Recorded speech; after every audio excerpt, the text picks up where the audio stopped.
बिस्मिल्लाहिर्रहमानिर्रहीम। Dear students, आज हम मैथमेटिक्स क्लास 10th जो है वो स्टार्ट करने जा रहे हैं और उसका जो पहला यूनिट है वो है क्वाड्रेटिक इक्वेशंस। इसमें सबसे पहले हम इसकी डेफिनेशन करेंगे। डेफिनेशन में N equation which contains the square of the variable but no higher power is called quadratic equation और an equation of second degree। ये जो पूरी डेफिनेशन है ये बुक के पेज नंबर 2 पे मौजूद है, आप वहाँ से देख सकते हैं। मैं एग्ज़ाम्पल दे के आपको समझाता हूँ। For example ax square plus bx plus c is equal to 0। इसमें x जो है वेरिएबल है, इसमें x की जो मैक्सिमम पावर है वो 2 है, डिग्री जो है वो 2 है। इसलिए हमने कहा an equation which contains the square of the variable, the square of the variable but no higher power, से पावर स्क्वायर से ज़्यादा ना हो, ऐसी इक्वेशन को हम क्वाड्रेटिक इक्वेशन कहते हैं या इसको सेकंड डिग्री भी कहते हैं। इसमें this is ax square plus bx plus c is equal to 0 is standard form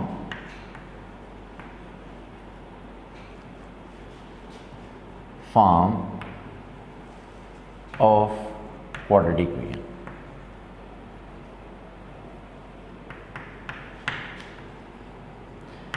ये क्वाड्रेटिक इक्वेशन की स्टैंडर्ड फॉर्म है वेयर इसमें कुछ कंडीशंस हैं और बड़ी इंपॉर्टेंट हैं।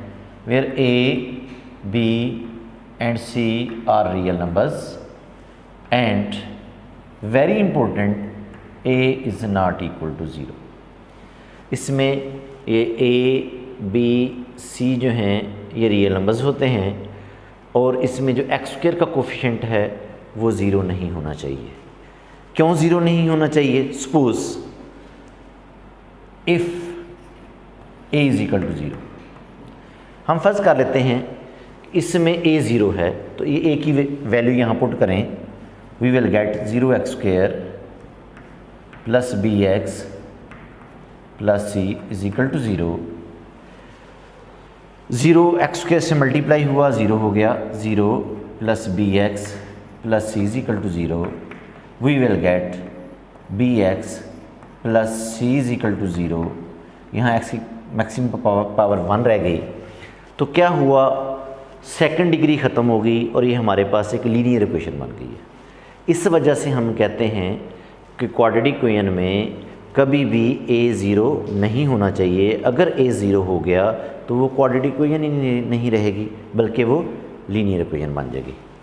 इसी तरह if b is equal to 0, हाँ इसमें जो है ये जो standard form of quadratic equation है इसमें b 0 हो सकता है। Suppose if b is 0, by putting the value of b is equal to 0 we will get 0x plus c is equal to 0, ax square plus 0 से x multiply होगा 0 हो गया plus c is equal to 0। तो आप देखिए ये maximum power तो 2 है, क्वाड्रेटिक इक्वेशन तो है, लेकिन इसमें से लीनियर टर्म ख़त्म हो गई है। तो ऐसी इक्वेशन जिसमें लीनियर टर्म ना हो, ऐसी क्वाड्रेटिक इक्वेशन को हम कहते हैं pure quadratic equation. Pure quadratic equation. Equation को सॉल्व करने के डिफरेंट मेथड्स हैं। उसमें जो सबसे इम्पोर्टेंट मेथड है, सबसे पहला जो मेथड है वो है फैक्टराइजेशन।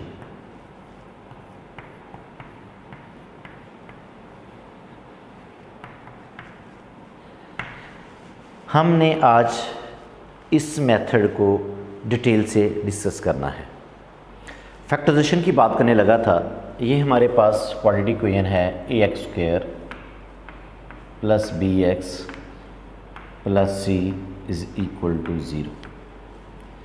इसको हमने with the help of factorisation solve करना है। बड़ी इम्पोर्टेंट कुछ टेक्निक्स बताने लगा हूँ। आज का लेक्चर बहुत ही इम्पोर्टेंट है। मैथमेटिक्स में how to break the middle term बड़ा इंपॉर्टेंट रोल प्ले करता है। आज मैंने आपको सिखाना है कि क्वाड्रेटिक इक्वेशन की मिडल टर्म को ब्रेक कैसे करते हैं। सबसे पहले आपने स्टेप 1, हमेशा जब भी क्वाड्रेटिक इक्वेशन है स्टैंडर्ड फॉर्म में लिखी हुई है, आपने फाइंड करना है AC। Find AC। AC क्या है? एक्स स्क्वायर के कोफिशिएंट को और कांस्टेंट टर्म को मल्टीप्लाई करना है आपने। सबसे पहला स्टेप। मैं 7 एग्जांपल लेता हूँ, इससे आपको समझ आ जाएगी। Suppose we have quadratic equation 4x square plus 9x plus 5 is equal to 0। तो स्टेप 1 मैंने कहा फाइंड AC। इसमें भी स्टेप 1 AC हम फाइंड करते हैं। एक्स स्क्वायर के कोफिशिएंट को और कांस्टेंट टर्म को मल्टीप्लाई करते हैं। Here AC will be equal to 20। 4 5 are 20। Case 1 है इफ AC इज पॉजिटिव कि आपने A और C को मल्टीप्लाई किया है और A और C को मल्टीप्लाई किया है और आंसर जो है वो पॉजिटिव आ जाए, तो तब आपने क्या करना है? Step 2, find factors of AC। Find factors of AC। देखें, मैं मसलन 20 है, हमने AC फाइंड 20 कर लिया। 20 के फैक्टर्स, ऑल पॉसिबल फैक्टर्स मैं फाइंड करता हूँ। 21 are 20, 10 2s are 20 and 5 4s are 20। Find factors of AC। 20 था, हमने उसके फैक्टर्स फाइंड कर लिए। Step 3,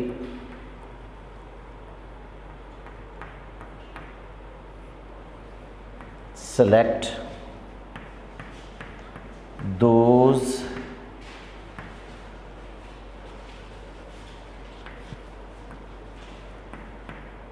factors of AC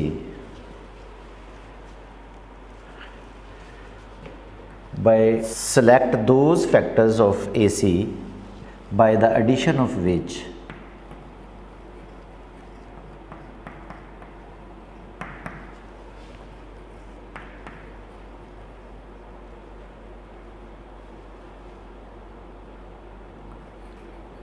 we get B, that is coefficient of x। ये स्टेप 3 है।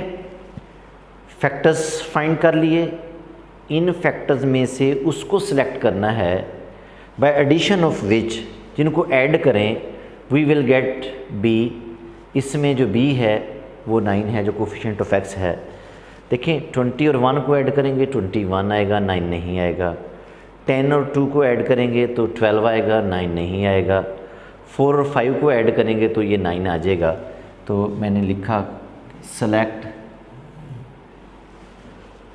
select those factors of AC by the addition of which we get B, that is coefficient of x। तो ये हमने select कर लिया। अब जो step 4 है,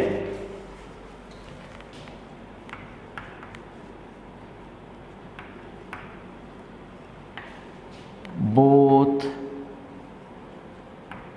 factors will contain same sign।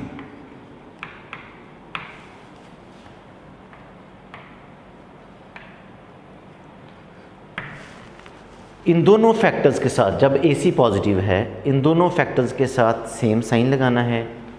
कौन सा sign? That is sign of B। Sign of B, जो कोफिशिएंट ऑफ एक्स है बी है, उसका जो साइन होगा वो आपने लगाना है।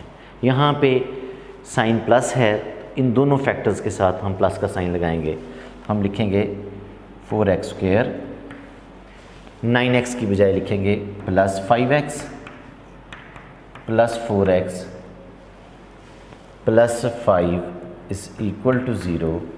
तो क्या किया हमने, ये मिडल टर्म जो थी इसको ब्रेक करके लिख लिया है 4x प्लस 5x।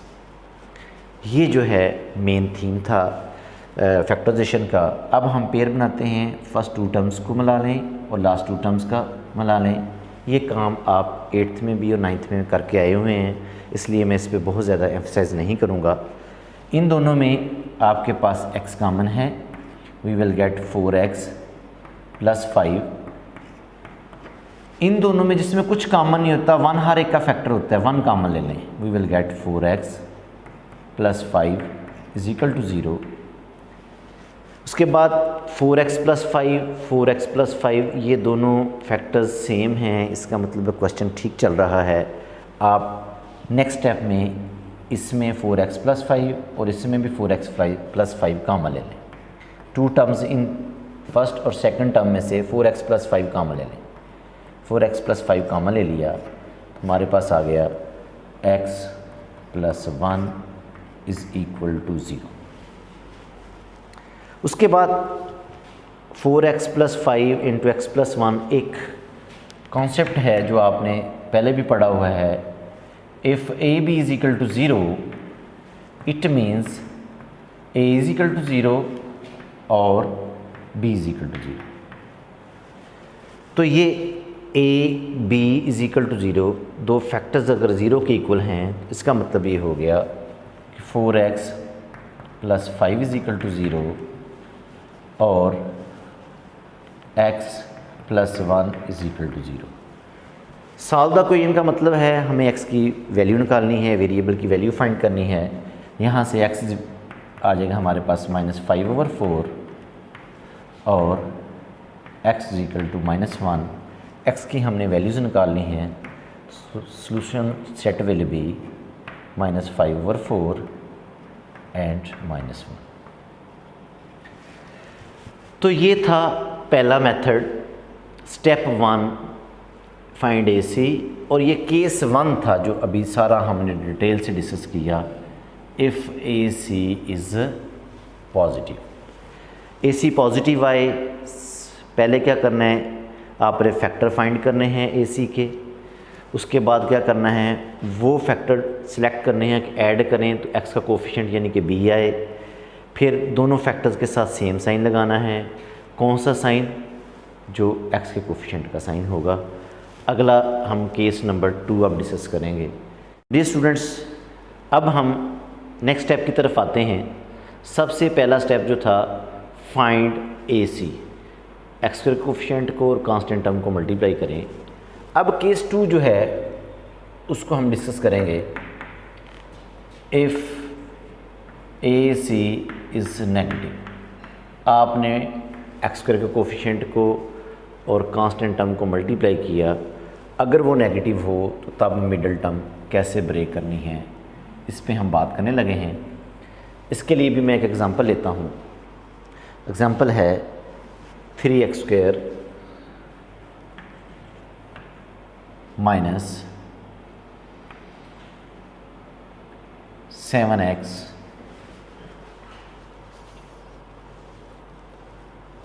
माइनस 20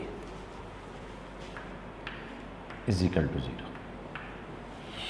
ये मैंने अपने पास से एग्जांपल ली है। हम क्या करते हैं, स्टेप 1 फाइंड AC, A को और C को मल्टीप्लाई किया, AC will be equal to -60। ये क्या आ गया, नेगेटिव आ गया। Step 2 find factors of AC, find factors of AC। AC के हम भी पॉसिबल फैक्टर्स ढूंढते हैं। 60 1 ज़ा 60, 32 ज़र 60, 23 ज़र 60,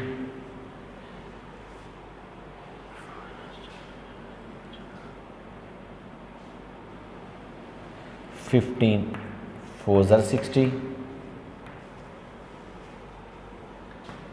12 5 ज़र 60।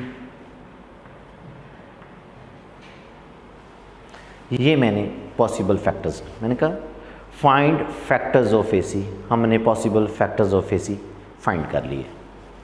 Step 2,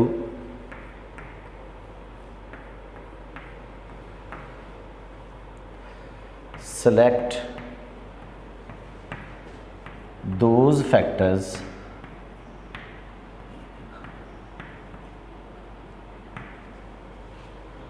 of AC by subtraction of which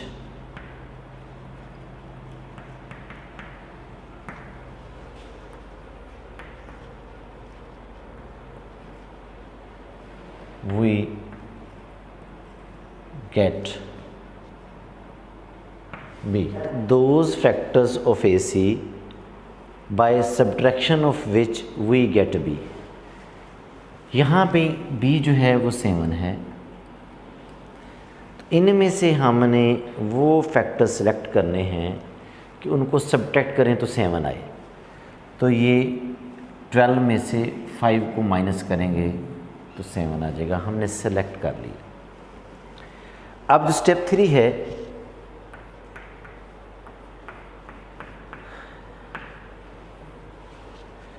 both factors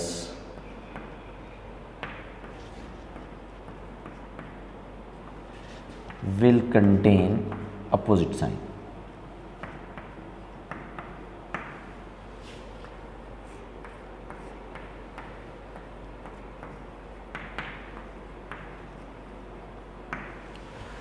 दोनों जो फैक्टर्स होंगे ये अपोजिट साइन के साथ होंगे, इनमें से एक के साथ आपने प्लस लिखना है, एक के साथ माइनस लिखना है। अब जो दो फैक्टर्स बने हैं उनमें एक छोटा फैक्टर होगा, एक बड़ा फैक्टर होगा। बिगर फैक्टर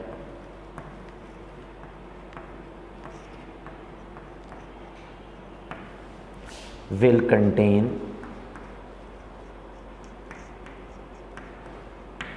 sign of B।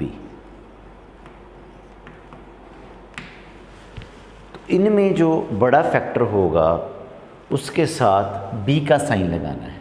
जो x का कोफिशिएंट B है उसके साथ जो साइन होगा वो हम इनमें से बड़े वाले फैक्टर के साथ लगाएंगे। तो क्या किया, 12 × 5 60 आ गया, मिडल टर्म ब्रेक करने लगे हैं। We will get 3x² minus 12x plus 5x minus 20। ये जो दो फैक्टर थे दोनों के साथ अपोजिट साइन।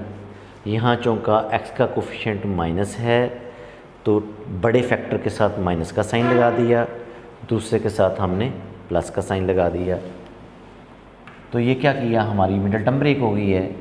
तो फर्स्ट 2 टर्म्स का हम पेयर बना लेते हैं और लास्ट 2 टर्म्स का पेयर बना लेते हैं। ये पहले हम बहुत दफ़ा काम कर चुके हुए हैं। इन दोनों में से पहले कोफिशिएंट कॉमन लें, 3 इज़ कॉमन x² में, और यहाँ x है, x common, we will get x minus 4। Similarly इन दोनों में 5 कॉमन आ गया, we will get x minus 4 is equal to 0। इन 2 टर्म में से x माइनस 4 कॉमन, ये आ जाएगा 3x plus 5 is equal to 0। अब जैसे पहले मैं बता चुका हूँ कि ये दो फैक्टर 0 के इक्वल हैं, इसका मतलब ये हो गया कि x minus 4 is equal to 0 और 3x plus 5 is equal to 0। अब यहाँ से 4 इधर माइनस हो रहा है, उधर जाके प्लस हो जाएगा, हमारे पास आ जाएगा x इज इक्वल टू 4 और 5 इधर ऐड हो, उधर जाके माइनस 3 मल्टीप्लाई उधर आके divide, x is equal to minus 5/3। x की वैल्यूज़ हमने निकाल ली, एंड पे हम सॉल्यूशन सेट लिखते हैं, that will be equal to 4, -5/3। एक चीज़ याद रखिएगा कि सेट में आप एलिमेंट्स को आगे पीछे लिख सकते हैं। इसको अगर यूँ भी लिख दें तो कोई हर्ज नहीं है, -5/3, 4। तो ये जो फैक्टराइजेशन 2 इम्पोर्टेंट स्टेप्स थे, 2 इम्पोर्टेंट केसेस थे। AC पॉजिटिव हो तब क्या करना है और AC नेगेटिव हो तब क्या करना है। ये एक फ़न है, अगर बच्चे ये समझ जाएं तो अलजबरा जो है वो इनके लिए बहुत आसान हो जाएगा। अगले चैप्टर्स में इनका बहुत ज़्यादा इस्तेमाल है, तो इंशाल्लाह हम नेक्स्ट आगे काम करेंगे।